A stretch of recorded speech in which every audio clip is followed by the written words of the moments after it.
तो सभी मित्रों को जय श्री राम हर हर महादेव। एक बार आप सभी का फिर से हमारे चैनल पे श्री राम की भक्ति पे स्वागत है। श्री राम की भक्ति 2367 पे आप सभी मित्रों का बहुत बहुत स्वागत है। तो मित्रों, हम सुंदरकांड का दोहा छंद चौपाई सब अर्थ सहित बता रहे हैं आप सभी के बीच में, एक एक लाइन बहुत ही सरल शब्दों में। तो आइए देर न करते हुए जहाँ से हम कल छोड़े थे वहीं से आज फिर आरंभ करने जा रहे हैं।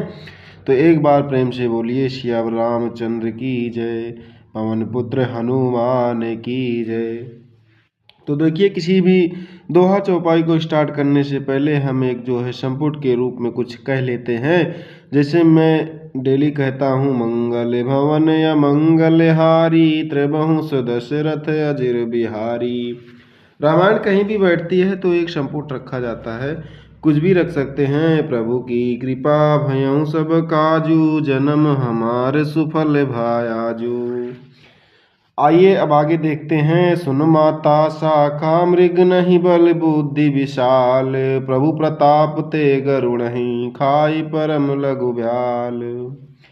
हे माता सुनो, वानरों में बहुत बल बुद्धि नहीं होती, परंतु प्रभु के प्रताप से बहुत छोटा सर्प भी गरुड़ को खाकर,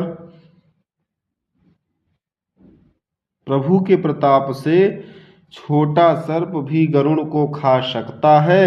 अत्यंत निर्बल भी महान बलवान को मार सकता है। थोड़ा सा मिस्टेक हो गया, उसके लिए क्षमा चाहते हैं। आइए आगे देखते हैं। बहुत ही बढ़िया लाइन है। दोहा छंद चौपाई सब अर्थ सहित यहाँ पे चल रहा है, बहुत ही सरल शब्दों में। मन संतोष सुनत कपिवानी, भगति प्रताप तेज बलसानी, आशीष दीन राम प्रिय जाना, होहु तात बलशील निधाना। भक्ति प्रताप तेज और बल से सनी हुई हनुमान जी की वाणी सुनकर सीता जी के मन में संतोष हुआ। उन्होंने श्री राम जी के प्रिय जानकर हनुमान जी को आशीर्वाद दिया कि हे तात, तुम बल और शील के निधान हो। अजर अमर गुण निधि सुत होहु, करहु बहुत रघुनायक छोहु। उसके बाद है, करहु कृपा प्रभु अस सुनिकाना, निर्भर प्रेम मगन हनुमाना। हे पुत्र, तुम अजर, बूढ़ापे से रहित, अमर और गुणों के खजाने हो। श्री रघुनाथ जी तुम पर बहुत कृपा करें, प्रभु कृपा करें। ऐसा कानों से सुनते ही हनुमान जी पूर्ण प्रेम में मग्न हो गए। आगे देखिए। बार बार नायसी पद सीसा, बोला बचन जोर कर कीसा। अब कृतज्ञ भयउ मैं माता, आशीष तो अमोघ विख्याता। हनुमान जी ने बार बार सीता जी के चरणों में सिर नवाया और फिर हाथ जोड़कर कहा, हे माता, अब मैं कृतार्थ हो गया। आपका आशीर्वाद अमोघ अचूक है, यह बात प्रसिद्ध है।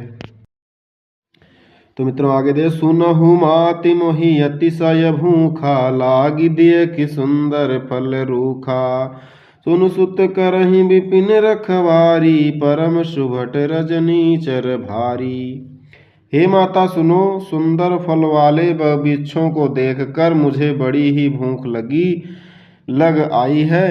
सीता जी ने कहा, हे बेटा सुनो, बड़े भारी योद्धा राक्षस इस वन की रखवाली करते हैं।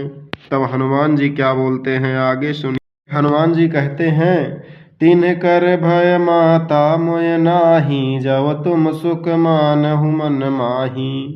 हनुमान जी ने कहा, हे माता, यदि आप मन में सुख माने प्रसन्न होकर आज्ञा दें तो मुझे उनका भय तो बिल्कुल नहीं है। किनका भय बिल्कुल नहीं है? राक्षसों का भय बिल्कुल नहीं है। ऐसा हनुमान जी ने कहा। देखि बुद्धि बल निपुण कपि, कहूँ जान की जाहूँ। रघुपति चरण हृदय धरी, तात मधुर फल खाहूँ। हनुमान जी को बुद्धि और बल में निपुण देखकर जानकी जी ने कहा, जाओ हे तात, श्री रघुनाथ जी के चरणों को हृदय में धारण करके मीठे फल खाओ। चल्यव नाय सिरु बैठ्यहूँ पैठ्यहूँ भागा, फल खाय सितरु तो रही लागा। रहे तहाँ भऊ भट रखवारे, कछु मारस कछु जाय पुकारे। वे सीता जी को सिर नवाकर चले और बाग में घुस गए, फल खाए और वृक्षों को तोड़ने लगे। वहां बहुत से योद्धा रखवाले थे, उनमें से कुछ को मार डाला और कुछ ने जाकर रावण से पुकार की। हनुमान जी ने अपना विकराल रूप दिखाना स्टार्ट कर दिया। कहाँ से? अशोक वाटिका से ही। नाथ एक आवा कपि भारी, तहीं अशोक वाटिका उजारी। खायसि फल अरु बिटप उपारे, राचक मर्द मर्द महि डारे। और कहा, हे नाथ, एक बड़ा भारी बंदर आया है, उसने अशोक वाटिका उजाड़ डाली, फल खाए वृक्षों को उखाड़ डाला और रखवालों को मसल मसल कर जमीन पर डाल दिया है। ऐसा बलवान बंदर आ गया है अशोक वाटिका में। सुनि कपीरा सुनि रावण पठये भट नाना, तिन्ह दियखे गरजे हनुमाना। सब रजनीचर कपि संघारे, गए पुकारत कछु अधिमारे। यह सुनकर रावण ने बहुत से योद्धा भेजे, उन्हें देखकर हनुमान जी ने गर्जना की। हनुमान जी ने सब राक्षसों को मार डाला, कुछ तो अधमरे थे, चिल्लाते हुए गए। पुनि पठयहु त्यहि अच्छ कुमारा, चला संगल सुभट अपारा। आवत देखि बिटप गहि तरजा, ताहि निपाति महाधुन गरजा।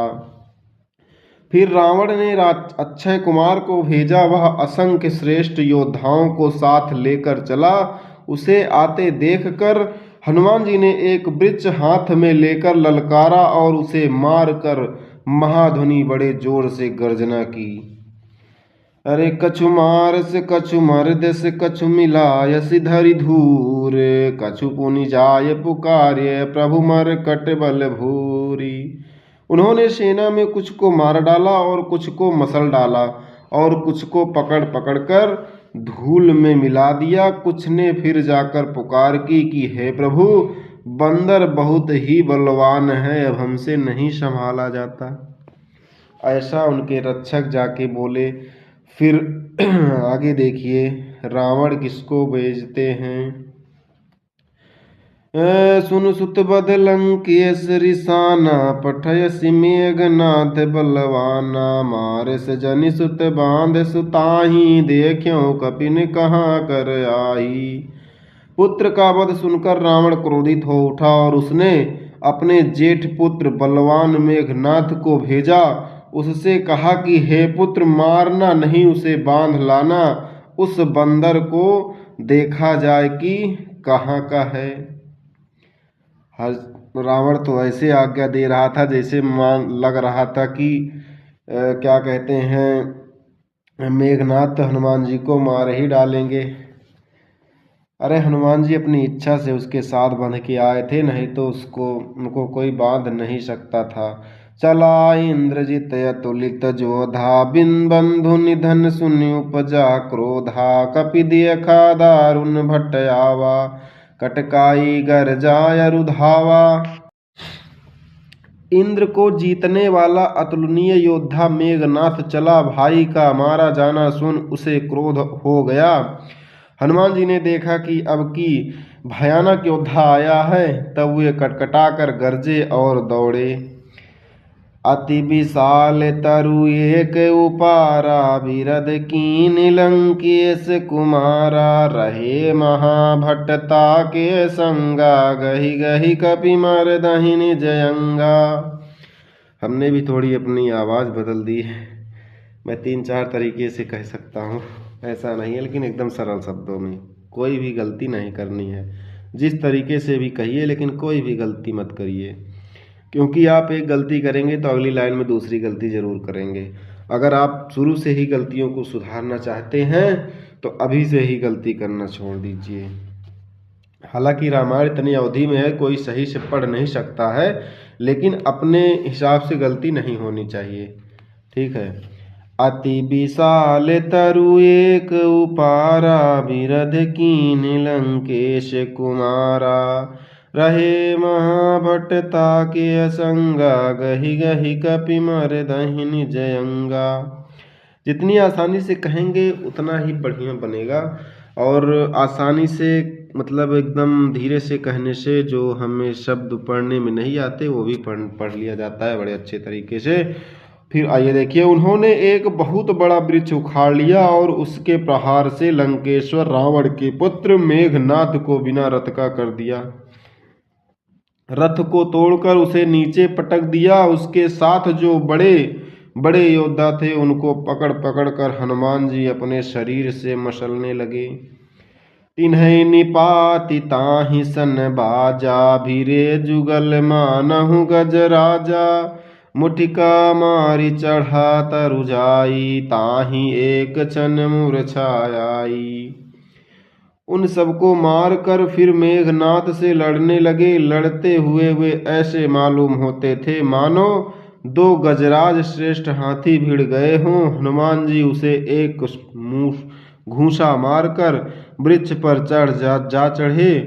उसको क्षण भर के लिए मूर्छा आ गई। किसको मूर्छा आ गई? मेघनाथ को मूर्छा आ गई। उठी बहोरी कीन्हि से बहु माया, जीति न जाय प्रभंजन जाया। फिर उठकर उसने बहुत माया रची, परंतु पवन पुत्र उससे जीते नहीं जाते। फिर देखिए, ब्रह्मास्त्र त्यहि साधा, कपि मन कीन्ह विचार। जौ न ब्रह्म सर मानहु, महिमा मिटै अपार। अंत में उसने ब्रह्मास्त्र का संधान प्रयोग किया। तब हनुमान जी ने मन में विचार किया कि यदि ब्रह्मास्त्र को नहीं मानता हूँ तो उसकी अपार महिमा मिट जाएगी।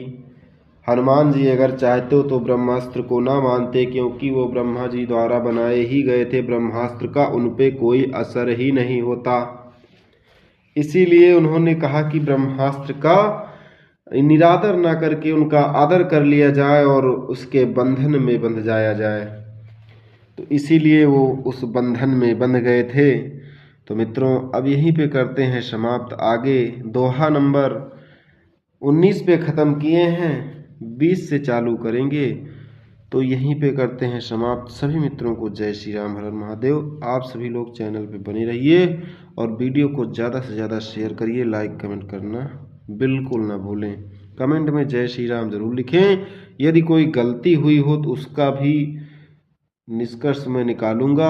आप लोग कमेंट में ज़रूर बताइए क्या गलती हुई है। ठीक है, जय श्री राम।